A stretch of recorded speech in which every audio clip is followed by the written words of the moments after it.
报道。又搁发现网站怪人投资、甲人诈骗的案件，嫌犯先找人头成立公司，利用人头的口罩诈骗洗钱，再甲现金领出来换做虚拟货币，想要闪追查。警方去到主嫌这阵人的徛家掠人，初步估计有143个人被骗去，若诈骗的金额是1亿4000多万。警方全副武装入去到姓吴的主嫌，伫咧宜兰大所在，嫌犯干会当乖乖投降，互人逮捕。另外一边，警方嘛前往新北这搭诈骗基地搜索，掠到一个共犯。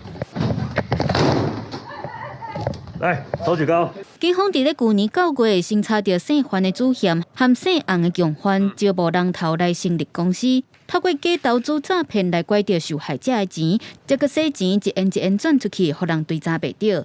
警方拍拼咧追查，总算伫咧今年4月掠到这个集团的顶头，就是姓吴的主嫌。经由层层的人头户转账之后，由旗下的车手至 ATM 或者是临柜取款之后，来分赃。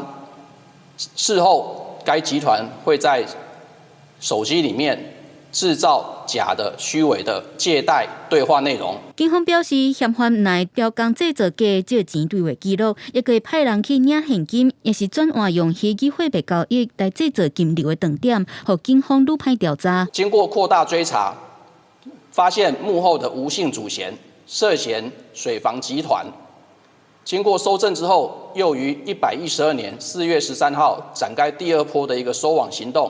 警方拢总掠到13个成员，查到现金30多万，也有1000万的虚拟货币。初步判断，这个集团洗钱的金额有到1亿4000多万，受害者有143个人。专案依照早期洗钱防治法等等的罪嫌来上班。